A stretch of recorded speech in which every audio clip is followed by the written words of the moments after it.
Global tech jobs का एक बड़ा सच ये है कि टैलेंट सिर्फ स्किल से नहीं चलता, इमिग्रेशन रूल्स भी करियर की दिशा तय करते हैं। अभी आईटी इंडस्ट्री में एक ऐसी रियलिटी सामने आई है जिसने खासकर यूएस और यूरोप में काम कर रहे इंडियंस के लिए अलर्ट सिग्नल दिया है।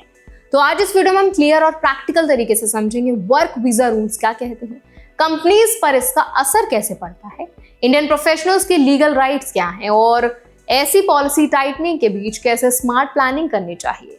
तो चलिए फिर जल्दी से वीडियो को स्टार्ट कर देते हैं। हाय, मेरा नाम है वर्षा दुबे और आप मुझे देख रहे हैं एनबीटी टेक एड पर।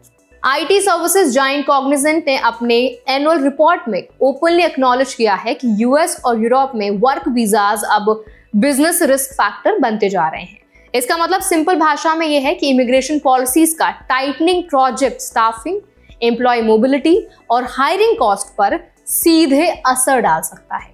यूएस मार्केट में कंपनीज ट्रेडिशनली H1B और L1 वीजास के जरिए स्किल्ड प्रोफेशनल्स को डिप्लॉय करती रही हैं, लेकिन लीगल फ्रेमवर्क अब ज्यादा स्क्रूटनी, हायर कॉस्ट और प्रिवेलिंग वेज रूल्स की तरफ बढ़ रहा है। यानी वीजा स्पॉन्सरशिप अब सिर्फ पेपर वर्क नहीं, स्ट्रैटेजिक डिसीजन बन चुका है।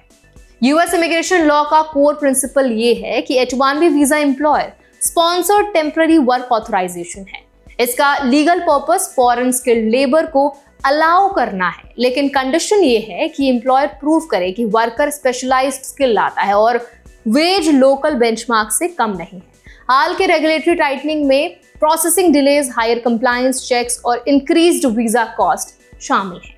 प्रैक्टिकल इंप्लीकेशन ये है कि इंडियन प्रोफेशनल्स के लिए एंट्री इम्पॉसिबल तो नहीं हुई है, लेकिन एम्प्लॉयर सिलेक्शन और डॉक्यूमेंटेशन जो है उसमें जो एक्यूरेसी है वो पहले से ज्यादा क्रिटिकल हो गई है।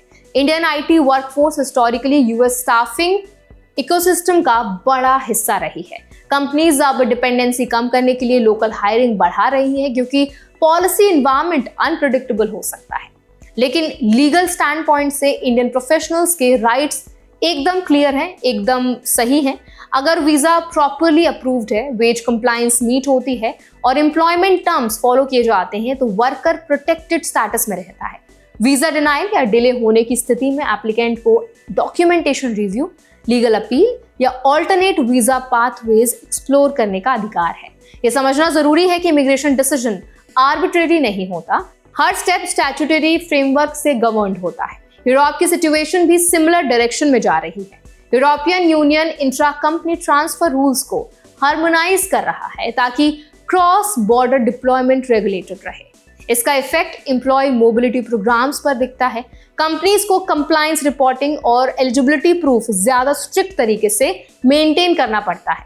इंडियन प्रोफेशनल्स के लिए इसका टेक अवे है, मोबिलिटी प्लानिंग डॉक्यूमेंटेशन ड्रिवन होनी चाहिए, contract clarity, work authorisation validity और टैक्स कंप्लायंस पैरेलल ट्रैक पर चलना चाहिए। अब सबसे प्रैक्टिकल सवाल, इंडियन प्रोफेशनल्स क्या करें? पहला स्टेप है visa literacy. H1B visa, L1 या EU मोबिलिटी वीजा की लीगल कंडीशन समझना जरूरी है। Tenure, renewal window, employer obligations और वर्कर प्रोटेक्शंस क्या हैं। दूसरा, डॉक्यूमेंटेशन डिसिप्लिन मेंटेन करें। Employment contracts, pay records, visa notices और कम्युनिकेशन लॉग्स फ्यूचर डिस्प्यूट्स में लीगल सेफगार्ड बनते हैं। तीसरा, career diversification, single employ dependency risky हो सकती है। ऑल्टरनेट स्किल सर्टिफिकेशंस और लोकल एम्प्लॉयबिलिटी ऑप्शंस तैयार रखना स्मार्ट स्ट्रैटेजी है। तो आई होप ये वीडियो आपके लिए हेल्पफुल रहा होगा। अगर वीडियो आपको पसंद आया तो उसको लाइक करें, शेयर करें। ऐसे और भी अपडेट्स के लिए, वीडियोस के लिए, इन्फॉर्मेशन के लिए हमारे चैनल एनबीटी टेक एड को भी जरूर सब्सक्राइब करें।